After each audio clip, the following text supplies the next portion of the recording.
गुरु भगवान को नमन है। संसार में 3 प्रकार के व्यक्ति होते हैं, तामसिक, राजसिक और सात्विक। तामसिक व्यक्ति का मन कैसा होता है? उसे संसार का ही कार्य अच्छा लगेगा, घर में ही रहना, खाली संसार के विचारों में ही सारा दिन मस्त रहना। तो मन किस में लगा हुआ है? जड़ चीज़ों में। और राजसिक व्यक्ति का मन कैसा होता है? राजसिक व्यक्ति का मन धन की तरफ ज़्यादा रहता है, धन ही धन कमाना है, पर मन को भगवान की तरफ ले जाने के लिए समय ही नहीं है। राजसिक व्यक्ति से पूछो कि सत्संग में चलो तो क्या कहेगा कि सारा दिन नौकरी पर ही समय निकल जाता है, समय बचता ही नहीं है। और घर में एक नारी से पूछो तो सारा दिन घर में बच्चों में ही निकल जाता है, कर्म में। पर है कर्म योगी, तामसिकता में भी कर्म है और राजसिकता में भी कर्म है। और सात्विक कर्म क्या होता है? सबसे पहले तो सात्विक भोजन। सात्विक भोजन होगा तो हमारा मन भी सात्विक होगा। इसलिए कहा जाता है कि जैसा खाए अन्न वैसा बने मन। तो ये मन किससे बनता है? भोजन से। तामसिक भोजन खाएंगे तो हमारे विचार भी तामसिकता के ही आएंगे। कोई भी संसार में आपको व्यक्ति मिलता है तो आप सामने एक दूसरे से मिलेंगे तो कैसी बातें करेंगे? तामसिक व्यक्ति सारा दिन खाली शरीर की ही बात करेगा। उम्र ज़्यादा होगी तो बीमारी की बात करेगा, थोड़ी उम्र कम होगी तो बच्चों की बात करेगा, पर करेगा शरीर की ही। तो तामसिक व्यक्ति का मन हमेशा शरीर पर, जड़ वस्तुओं पर आधारित रहता है कि सारा दिन घर में ही व्यस्त रहना, घर को ही देखना, साफ सफाई में ही ज़्यादा लगे रहना। तो सारा समय उसमें निकल जाता है और फिर लास्ट में मन थक जाता है। जब तामसिकी हो गया तो मन भगवान की तरफ जाएगा ही नहीं, जड़ता में ज़्यादा रहेगा। जड़ता किसे कहते हैं? मन जड़ हो गया कि सारी जड़ चीज़ों पर ही ध्यान है। चेतनता भगवान का नाम जप। थोड़ा सा भी मन भगवान में लगता है, नाम जप में लगता है, तो मन थोड़ा सा चेतन है।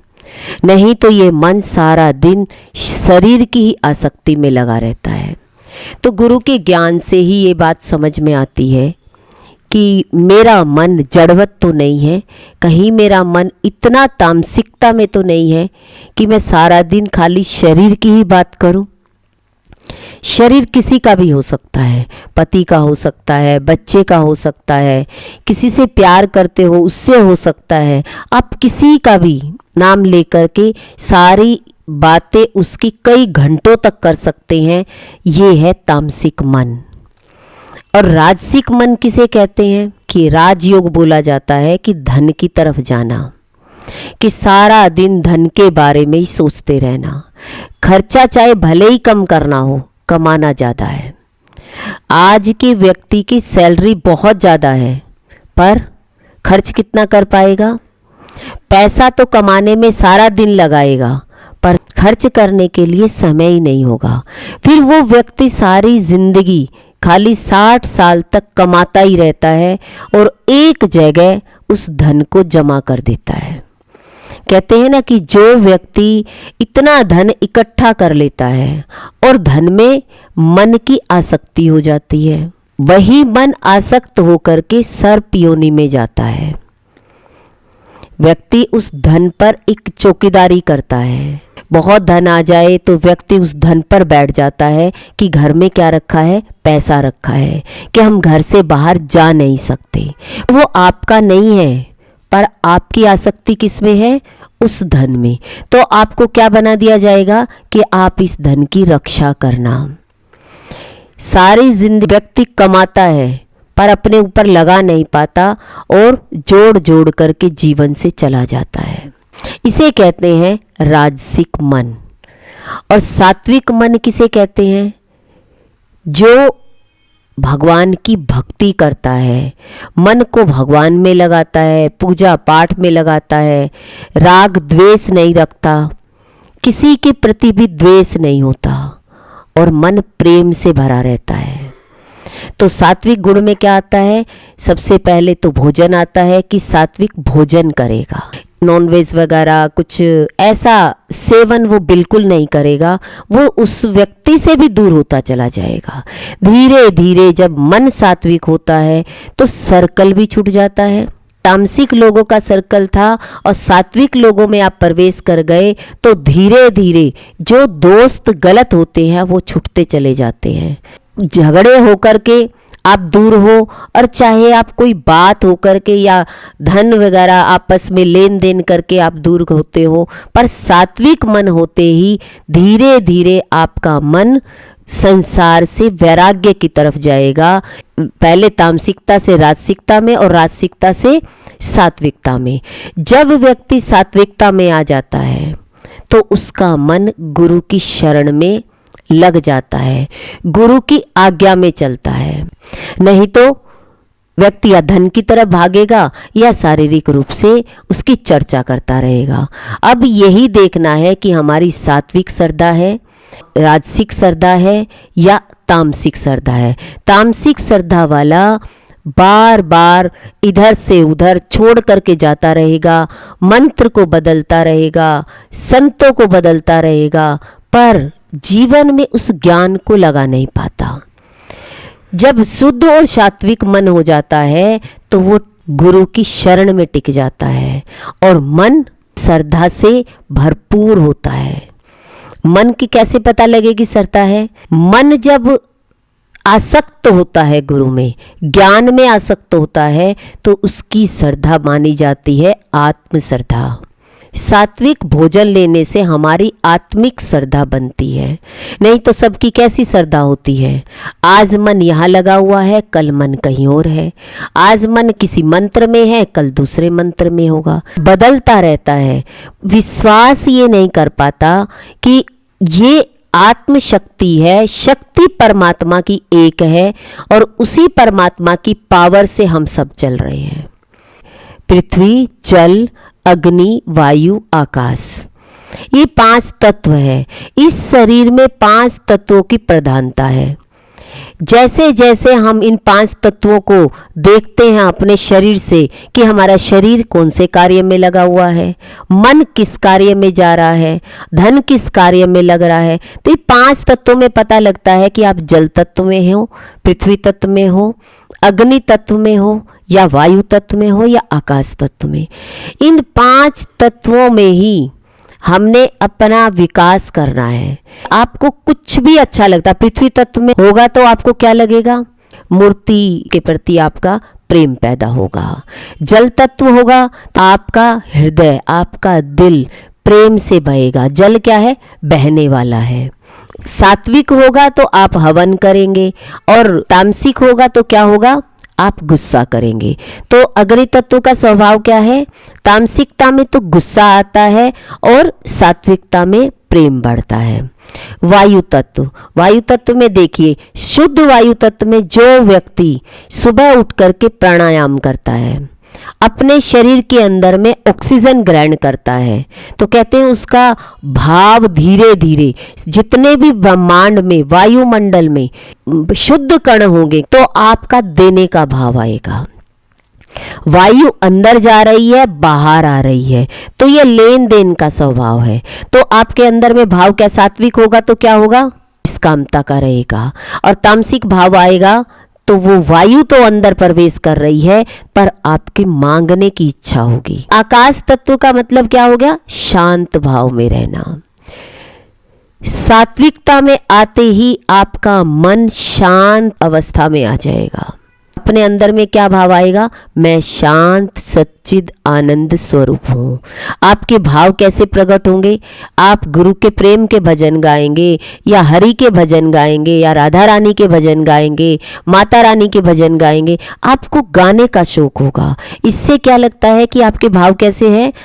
शुद्ध भाव है तो ऑटोमेटिक आपके अंदर में भाव पैदा होगा कि मुझे भगवान के गीत गाने चाहिए। गीत तो संसार में भी होते हैं, प्रेम तो संसार में भी होता है, पर तामसिक होता है, शरीर में होता है। वही प्रेम जब गुरु से हो जाता है तो सात्विक हो जाता है, और सात्विक होते ही मन अंतर की तरफ मुड़ना शुरू हो जाता है, अपनी तरफ मुड़ना शुरू हो जाता है।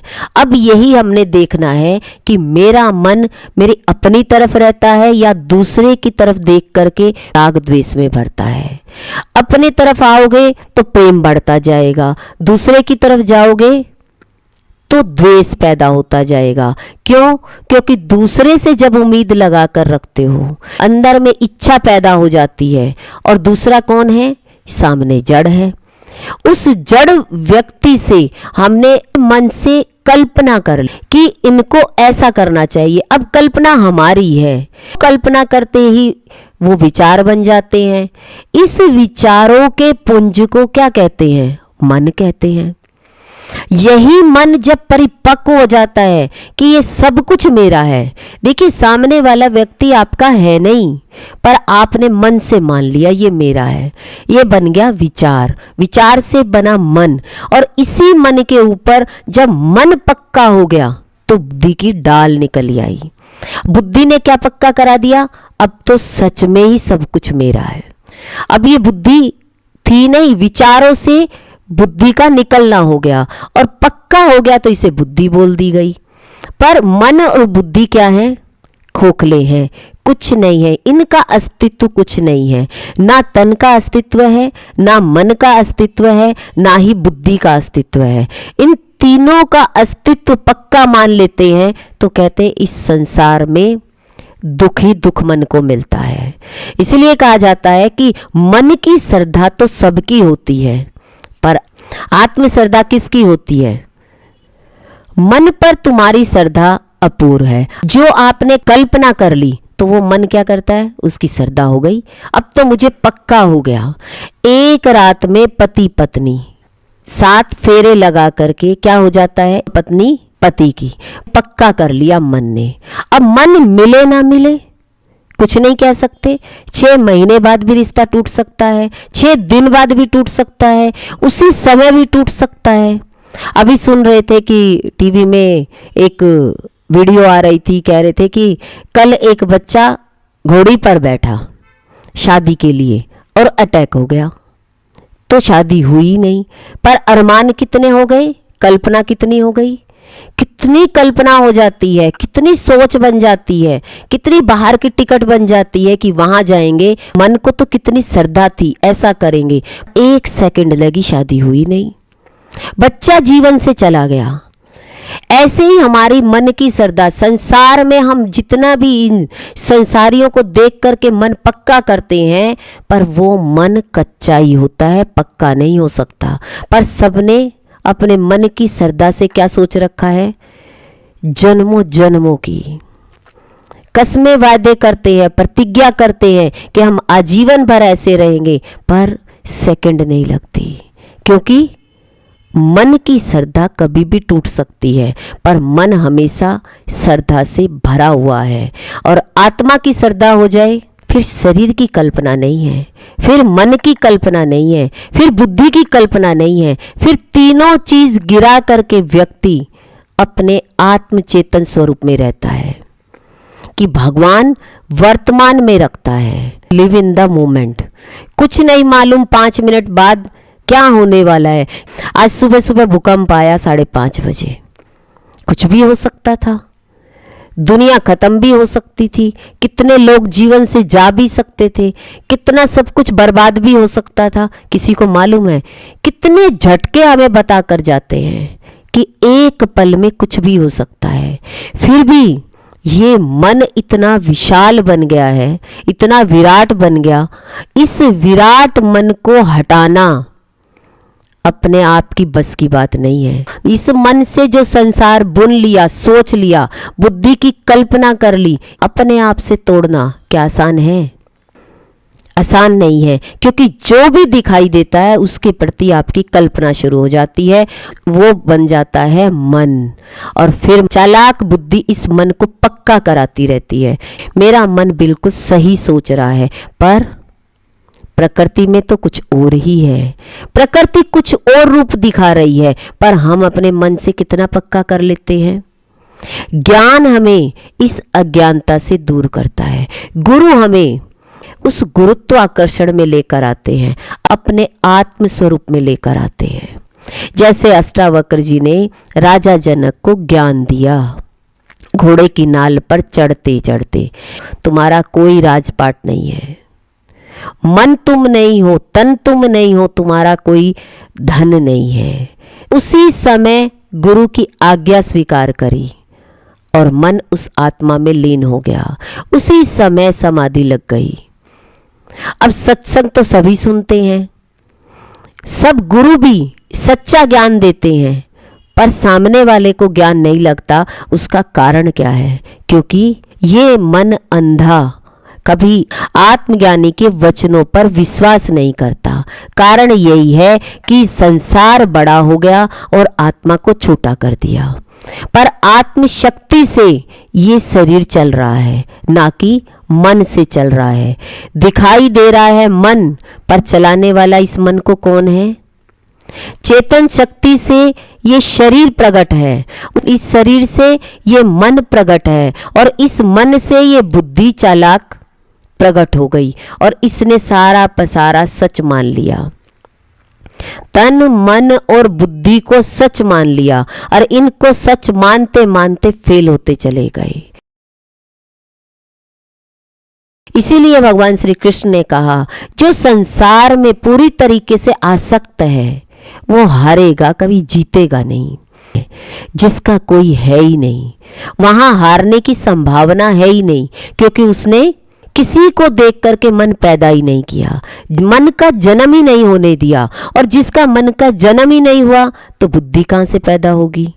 जब बुद्धि पैदा नहीं होगी तो फिर शरीर कहाँ से होगा? फिर किसकी कल्पना करोगे? तीनों सब्जेक्ट में जब फेल हो जाते हो, तन से, मन से और बुद्धि से, तब आप आत्मयोग में टिकेंगे, अपने स्वरूप में टिकेंगे। पर इसी मन से हम भागते रहते हैं, इसी बुद्धि की हम चालाकी को दिखाते रहते हैं इस संसार में। पर धीरे धीरे हमारे मन का अहंकार, बुद्धि का अहंकार जब गिर जाता है तब शुद्ध चेतन स्वरूप परमात्मा में हम टिक जाते हैं। तो इसलिए कहा कि मन से तो इंसान की अपूर्ण श्रद्धा है, पर आत्मा से नहीं होती है।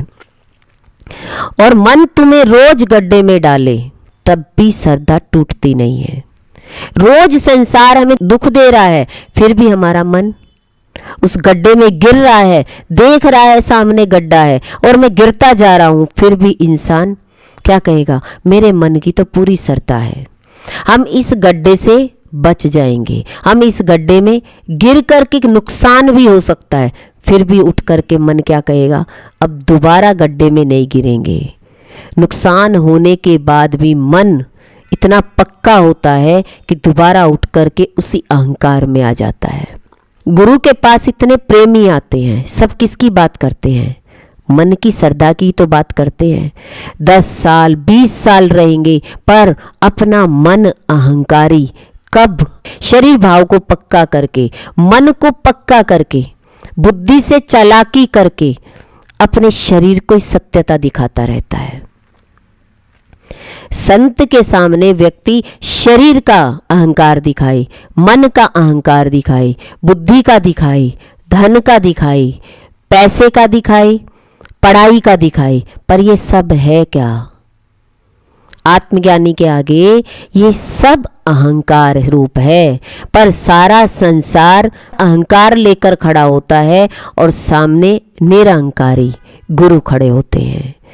पर हर व्यक्ति जीवन में अपने अहंकार को ही पेश करता है। लोगों की जैसी श्रद्धा मन पर है, उसे देख के ऐसा नहीं लगता कि लोगों की श्रद्धा उठ गई। आप देखिए, जितने भी लोग गुरु के सामने हाथ जोड़कर खड़े होते हैं, कितना नतमस्तक होते हैं, कितना चरण पकड़ने को दौड़ रहे होते हैं। कभी लगता है इनकी श्रद्धा उठ गई होगी, पर जैसे ही पीठ मुड़ती है तो मन क्या कहेगा? किसी की भी आपको लगेगा नहीं कि इसके मन की श्रद्धा उठ गई। सबकी मन की श्रद्धा अपूर्ण है। मन तो पक्का ही कर रहा है, मैं भी हूं, शरीर से और सामने भी शरीर से है, पर गुरु क्या कहते हैं, मैं भी शरीर नहीं हूं और तुम भी शरीर नहीं हो। पहले से ही ये पक्का करके खड़े हैं, कितनी भी पब्लिक खड़ी हो, गुरु का क्या करके देखते हैं, है ही नहीं। मन की श्रद्धा होती ही नहीं है, श्रद्धा आत्मा से होती है। आत्मा से जो गुरु से प्यार करता है, सारी जिंदगी वो उसी गुरु से जुड़ा रहता है। आत्म श्रद्धा कभी नहीं टूटती, ना गिरती है, ना इधर उधर जाती है। अगर आपने थोड़ा सा भी आत्मा का अनुभव किया कि मैं आत्म शक्ति से चल रहा हूं, तो आप टिक जाएंगे, आप बैठ जाएंगे, आप गुरु के ज्ञान को समझेंगे और अपने जीवन में लगाएंगे, नेति नेति करके मन को हराएंगे। हम संसार में हारने वाले लोगों के सामने हारते रहते हैं, पर गुरु क्या कहते हैं, गुरु के सामने खड़े हो और अपने आप को हारा हुआ मानो कि संसार भले ही कितना बड़ा हो, पर संसार है ही नहीं। जब आप संसार को नेति नेति करके खत्म करके आप खड़े होंगे, तभी आप गुरु को भगवान करके देख पाएंगे। नहीं तो व्यक्ति आप समान ही मानता है। मन क्या कहेगा, जैसा मैं हूं वैसे गुरु है, जैसे मेरा शरीर है वैसे गुरु का शरीर है, जैसे मेरा मन है वैसे ही गुरु का मन है। तो जीव भाव में व्यक्ति शरीर से शरीर को पक्का करके बैठेगा, तू भी आत्मा मैं भी आत्मा, पर मन से आत्मा बने बैठे। अभी आत्मा का साक्षात्कार नहीं हुआ कि आपका संसार में पूरा वैराग्य आपको आ गया हो। जब तक इस संसार में पूरा वैराग्य नहीं आता, तब तक हमें उस आत्मा की स्थिति में हम लीन नहीं हो सकते, हमारी आत्मा की स्थिति बन नहीं सकती। स्थिति के लिए तन मन और धन तीनों ही नतमस्तक गुरु के सामने करने होते हैं। जैसे राजा जनक ने अपने गुरु के सामने अपने आप को समर्पित कर दिया। जीवन में इतने सारे लोगों को देखने के बाद भी किसी की ऐसी नहीं लगेगी कि इसकी श्रद्धा कम हो गई है। ऐसे लगेगा ये तो इससे भी ज़्यादा गुरु से प्यार करता है, ये आगे वाला इससे भी ज़्यादा प्यार करता है, क्योंकि ये तो सारा दिन सेवा में लगता है। ये तो बिल्कुल उठे तो उठे, बैठे तो बैठे, बिल्कुल ऐसा दिखाई देता है। पर कह नहीं सकते कि अंदर से मन की श्रद्धा है या आत्मा की श्रद्धा है। आत्मा की श्रद्धा वाला व्यक्ति अलग ही दिखाई देता है। संसार में किसी व्यक्ति को मन कितना भी भटका रहा है, कितना ही मन सताई जा रहा है, और श्रद्धा नहीं टूटती। टूटती है मन की श्रद्धा, फिर मन खड़ा हो जाता है, फिर मनमानी करने लग जाता है, कहीं नहीं लगता। कहते नहीं नहीं हमारी तो पूरी श्रद्धा है, थोड़ी सी देर में गुरु ने कोई बात कही और हम नहीं मान पाए, तो आपको ये भी नहीं लगेगा कि मेरी श्रद्धा नहीं रही, पर आपको क्या लगेगा, मेरी श्रद्धा तो पूरी है, हम तो गुरु की आज्ञा में ही चल रहे हैं। पर सच क्या है, आपकी अपनी स्थिति का पता लगना चाहिए कि आपकी स्थिति कैसी है। श्रद्धा तो व्यक्ति की भरपूर होती है, पर गलत दिशा में होती है। गलत दिशा क्या है, संसार को सच मानता है और गुरु भगवान को उतना सच नहीं मानता जितना संसार को मानता है। मानता है कोई नहीं मानेगा, संसार को सच मानता है। श्रद्धा तो भरपूर है पर गलत दिशा में है। कितनी पब्लिक खड़ी होती है, कोई अश्रद्धालु दिखाई देता है। वृंदावन में जाकर देखो, संत को देखने के लिए, दर्शन करने के लिए कोई रिक्शे पे खड़ा है, कोई छत पर खड़ा है, कैसे भी दर्शन करना चाह रहा है, पर दर्शन करना चाह रहा है। श्रद्धा कम दिखाई देती है, सबकी अटूट श्रद्धा है। पर अगर वो जो वचन कह रहे हैं उन वचनों पर चला ही नहीं, तो श्रद्धा कैसी। आत्म श्रद्धा उसे कहते हैं, इतनी मुश्किल से आपको दर्शन हुए, इतने ऊंचाई पर खड़े होकर आपने दर्शन किए, पर जो वो मुख से वचन बोल रहे हैं वो आप जीवन में लगा ही नहीं सकते, कर ही नहीं सकते, उन जैसी तपस्या कर ही नहीं सकते। तो फिर श्रद्धा कैसी हुई, मानसिक श्रद्धा हुई कि जैसे ये मन से संसार रचित कर रखा है, ये स्वप्नवत संसार है, ऐसे ही ये श्रद्धा होती है कि हम कहते हैं कि हम गुरु वचनों पर चल रहे हैं। जीवन में वो वचन आपके लगे ही नहीं, श्रद्धा कैसी दिखाई देगी। आपका मन तो सच्ची श्रद्धा कहेगा, पर मेरी कोई स्थिति नहीं बनी तो क्या होगा, मन फिर भटक जाएगा, फिर उसी संसार में वापस आके वैसा का वैसा हो जाएगा। कितना भी ज्ञान सुनो, ज्ञान सुनने के बाद अगर मन जीवन में गुरु के सानिध्य में गया ही नहीं, गुरु के वचनों को पक्का किया ही नहीं, सच नहीं माना, तो कितना भी भाग भाग के हम दर्शन करें, उस दर्शन का भी लाभ हमें इतना नहीं मिलता। कहते मिलता तो है, पूजा पाठ करते हैं उनसे मन मिलता है, मन थोड़ी देर के लिए शांत होता है, उसके बाद आप जैसे ही पूजा पाठ से उठोगे आपका मन फिर हलचल में आ जाएगा। इसीलिए कहा मन की श्रद्धा और आत्मा की श्रद्धा में फर्क है। श्रद्धा गलत दिशा में हो सकती है, जिस पर नहीं होनी चाहिए उस पर हो सकती है। भगवान के बारे में सारी जानकारी हमें संत देते हैं, तो श्रद्धा किस पर होनी चाहिए? पर हमें क्या लगेगा, हमारी श्रद्धा माला पर है, हमारी श्रद्धा मंत्र जप पर है। ठीक है ये सारी चीज़, पर जो गुरु हमें समझा रहे हैं, जिसने मंत्र दिया है, उनका एक मंत्र तो हम सिद्ध करके दिखाएं कि जो उन्होंने दिया है तो इसमें हमें भगवत प्राप्ति हो सकती है, तो हमें वो मंत्र कितना करना चाहिए। व्यक्ति को ये सोचना चाहिए कितना करूं, कैसे करूं, कब समय मिलेगा, सुबह करूं, शाम को करूं, करूं या ना करूं। मिला नहीं समय तो इसे आप क्या कहोगे? जिसका प्रेम होता है ना, उन्होंने अगर एक माला भी कही हो और आपको सच्चे दिल से भगवान से प्रेम करना है, तो वो माला क्या है, आपके लिए साक्षात परमात्मा है। फिर उस मंत्र में इतनी ताकत है, इतनी शक्ति है, वो आपको उस परमात्मा से मिलाएगा। पर आप कितने सच्चे दिल से करेंगे? मंत्र लेना बहुत आसान है। सब लोग कहते हैं कि वृंदावन में हम वास करेंगे, वास करना बहुत आसान है, पर वृंदावन में रहकर भी आपके विचार घर के ही आते रहे, सारा दिन घर के ही बच्चों के लालन पालन में लगे रहे, उन्हीं के बारे में सारा दिन सोचते रहे, तो आप वृंदावन में नहीं, आप उसी गांव में, उसी शहर में हो। कहीं भी रहो पर मन भगवान में रहना चाहिए। शरीर है वृंदावन में और फोन है अपने घर पर, तो क्या कहेंगे, वृंदावन में है, इससे तो घर भला। कहते इससे तो गृहस्थी अच्छा है, कम से कम अपने गृहस्थ को संभालता भी है और मन भगवान में रखता है।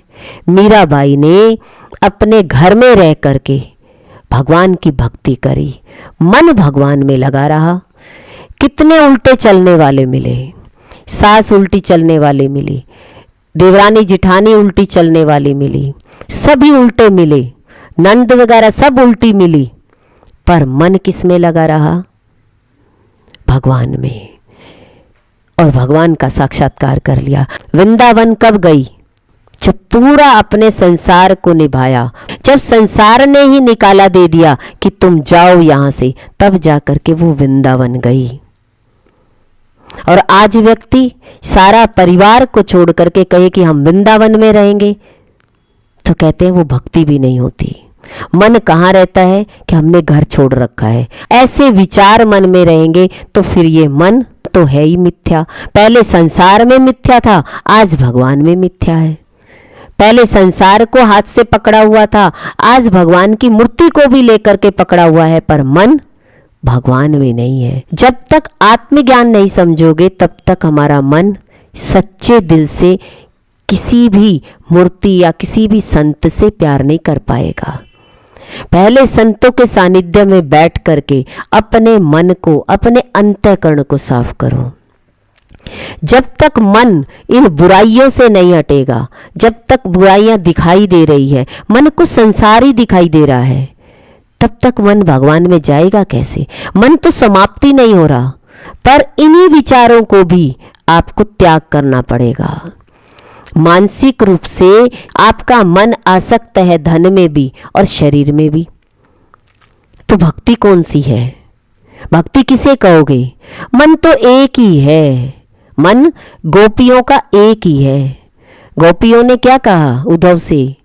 एक ही मन था जो भगवान के साथ चला गया। अब ज्ञान सुनने के लिए दूसरा मन है ही नहीं। फिर उसको ज्ञान की भी जरूरत नहीं है, भगवान में लीन हो गई। और हम देखें अपने आप को देखिए, संसार की सारी चिंता लगी रहती है, मन लगना चाहता है भगवान में, पर आपको एक तो चीज फेंकनी पड़ेगी, चिंताएं छोड़नी पड़ेगी और चिंतन करना पड़ेगा। जब मन भगवान का चिंतन करेगा और पक्का हो जाएगा कि मेरा मन अब भगवान का ही चिंतन करेगा, अब किसी शरीरधारी का नहीं, ना कोई बच्चे हैं शरीर से, ना कोई शरीर से पति है, अब मेरा मन तो भगवान में लीन है। मीराबाई का मन भगवान में ही लीन था। शादी हुई पति से, पर पति किसको मान रखा था? भगवान को। बस मेरे पति तो यही है, मेरो तो गिरधर गोपाल, दूसरो ना कोई, दूसरा था ही नहीं। मूर्ति सजाना बहुत आसान है, अपने हृदय में उन्हें धारण करना और उनके अलावा कुछ दिखाई ना देना, वही प्रेम है, वही आत्मज्ञान है। आपको अपने आप से प्रेम होना चाहिए। आपको अपनी इंद्रियां तो छोड़ने वाली हैं, मन तो छोड़ने वाला है। रात को मन छोड़ देता है, रात को इंद्रियां छूट जाती है, रात को ये चालाक बुद्धि शांत हो जाती है, पर उसके बाद कौन बचता है? जो आपको जिंदा रखता है। इसका मतलब ना शरीर आपको जिंदा रख सकता, ना आपका मन आपको जिंदा रख सकता, ना आपकी चालाक बुद्धि आपको जिंदा रख सकती। आपको जिंदा रखने वाला कौन है? मेरी अपनी आत्मा, मेरा अपना आत्म स्वरूप। इसका मतलब जो दिखाई नहीं देता वो मैं हूँ, और जो दिखाई देता है वो मैं नहीं हूँ। जो आपको दिखाई दे रहा है वो झूठ है, तो झूठे संसार को अगर आप सच माने बैठे हुए तो क्या भक्ति हो रही है? अगर हमारी भक्ति सच्ची भक्ति वही है जो इस संसार को झूठ कर कर देखता है और भगवान को सत्य करके देखता है। सबको चलाने वाला एक ही परमात्मा है, सबके अंदर में एक ही श्वास जा रही है। ऐसा नहीं है कि आपको श्वास लेने के लिए अलग पाइप लगाई जा रही है, नहीं, सांस इसी वायुमंडल में सब एक जैसी ले रहे हैं। पर जाना होता है तो वो श्वास धीरे धीरे अंदर जानी बंद हो जाती है, पर सांस की ऑक्सीजन की कमी नहीं होती। पर इंसान को क्या कहा जाता है? इसके ऑक्सीजन की कमी हो गई, ऑक्सीजन लगाओ। कितने दिन तक ऑक्सीजन लगाओगे? पर धीरे धीरे आपको अंदर और बाहर एक स्वरूप दिखाई दे। और अंदर स्वरूप कैसा है आपका? आप प्रेम स्वरूप है। अब अंतर में झांकिए, क्या आपका सर्वत्र प्रेम है? आत्मज्ञानी का सर्वत्र एक जैसा प्रेम होता है। कैसे होगा? उसकी एक्सपेक्टेशन नहीं होगी, उसकी इच्छाएं नहीं होंगी, उसके अंदर में शरीर की वासनाएं नहीं होंगी। एक व्यक्ति एक शादी के लिए भीख मांगता है, तो वासना है तो मांगता है। उसके पास वो चीज नहीं है, वो दूसरे से खरीदता है, दूसरे से मांगता है। मांगने वाले का जीवन क्या होगा? ऐसा नहीं हो सकता कि मांगे उसकी मांग पूरी हो जाए। सामने वाला भी मांगने के लिए खड़ा है, वो भी भूखा खड़ा है, दोनों ही भूखे खड़े हैं, तो दोनों अपने आप की भूख कैसे शांत करेंगे? एक को कुछ देना पड़ेगा उसके बदले में। कपड़े के व्यापारी को गेहूं लेना है तो कपड़ा देना पड़ेगा, तो एक दूसरे को उतना ही भाग देना पड़ेगा जितनी आप एक्सपेक्टेशन रख रहे हो। तो शादी करते हैं बच्चे, तो एक दूसरे को बराबर देना पड़ेगा। आज कोई व्यक्ति, आपस में पति पत्नी तो होते हैं, पर एक दूसरे को देना पसंद नहीं करते। पर दोनों भूखे प्यासे मिले हैं, प्यास है वासनाओं की, और वो वासना जब शांत नहीं होती तो दोनों ही प्यासे रह जाते हैं, एक दूसरे को दे नहीं पाते। सूत वाला सूत नहीं देता, कहते हैं मुझे अनाज फ्री में दे दे, और अनाज वाला अनाज नहीं दे पाता, कहते तू सूत फ्री में दे दे। तो इस तरीके से शादी करते हैं तो क्या होता है? एक दूसरा फ्री में चाहता है, देना कुछ नहीं चाहता। पर बराबर में जितना चाहोगे इंद्रियों से, उतना ही आपको वापस देना पड़ेगा। एक नारी बैठ करके अगर पैसे लेना चाहती है तो उस नारी को सारा दिन उसकी सेवा करनी पड़ेगी, तो आप उसके पैसे के हकदार हैं। पर आज नारी सोचे कि मुझे कुछ ना करना पड़े, तो पढ़ी लिखी हूं, मुझे घर में कोई काम नहीं करना पड़े और मुझे पैसा मिलता रहे, तो ज्यादा लंबे समय तक वो रिश्ता नहीं चलेगा। या तो सेवा करो, आप गुरुद्वारे में भी जाओगे तो कोई आपको वहां ज्यादा देर बैठने नहीं देगा। या तो आप पाठ करो, या आप सफाई करो, या आप भोजन प्रसाद बनाओ, या आप बांटो, कुछ ना कुछ तो आपको करना पड़ेगा, बदले में देना पड़ेगा। एक लिया है तो आपको एक वापस देना पड़ेगा। आप सोचे कि मैं तो 100 ले लूं और मुझे एक भी वापस ना करना पड़े, तो कहते हैं एक समय आएगा आप नीचे गिर जाएंगे। देखते हैं जीवन में भूकंप आते हैं कि सारी जमीन की जमीन दब जाती है। किसका मकान, कितना माल था उसके अंदर में, इंसान समेत चले गए। इंसान सोचता है इस धरती पर आकर मैं फ्री का खा लूंगा, कहते नहीं। शादी तो एक ऐसा रिश्ता है जिसमें तो लेन देन है, वासनाओं का लेन देन है। वासना चाहिए तो दूसरे प्रति आपको उन्हीं इंद्रियों से आपको वापसी देना पड़ेगा। पर इंसान करता क्या है आज का, कहते हमें कुछ करना ही ना पड़े। तो एक आने वाले समय में प्रकृति आपके शरीर को दंड देगी। दंड का विधान प्रकृति को है। प्रकृति बैलेंस बनाती है कि प्रकृति से आपने लिया है और प्रकृति ही आपको लौटा कर देगी। सुख लिया है तो दुख की शुरुआत होगी, तो दुख भी भरपूर होगा। इसीलिए कहा कि सुख में इतनी ज्यादा आसक्ति पैदा मत करो, तो ना ही आपको दुख अंदर तक जाएगा। पर इंसान सुख में कितना खुश हो जाता है कि सब कुछ भूल जाता है कि अब दुख नाम की कोई चीज ही नहीं होगी। पर जीवन में जितना सुख अंदर से लिया है, अंदर गए हो, उतना ही अंदर तक गहराई तक जाएगा। ऐसे ही इस मन से ही तो लिया है, जो ये झूठा मन बना करके हमने सच्चा बना लिया बुद्धि से। पर ये बुद्धि एक दिन गिर जाएगी तो आपका मन झूठा सिद्ध हो जाएगा। तो संसार झूठा सिद्ध कैसे दिखाई देगा? कितने रिश्तों से गुजरे, आज कितने रिश्ते हैं। देखा जाए तो आज किसी के कोई रिश्ते नहीं है, पर कहने को क्या कहेंगे, इतने बड़े रिश्तेदारी है हमारी, पर है कोई नहीं। आपके साथ तो कोई नहीं खड़ा है। तो मन के साथ कोई खड़ा नहीं होता, मन की कोई बिरादरी नहीं होती। पर मन से ही लोग क्या कहते हैं, ये सारा संसार मेरा है। पर मन जब अकेला खड़ा होता है, दुख में खड़ा होता है, तो उसे पता लगता है कि मन के साथ कोई नहीं होता। क्योंकि आपने मन की बुनियाद रखी है, पर विचार तो है ही नहीं। सपने की बुनियाद रखी, पर सपना है ही नहीं। जो चीज है ही नहीं तो उसको पक्का क्या करोगे? तो टूट गया तो टूटेगा क्या? कहते था ही नहीं तो टूटेगा क्या? ये आपका माना हुआ संसार था, पर ये संसार है वह नहीं, किसी का नहीं है। मन किसी का होता ही नहीं है।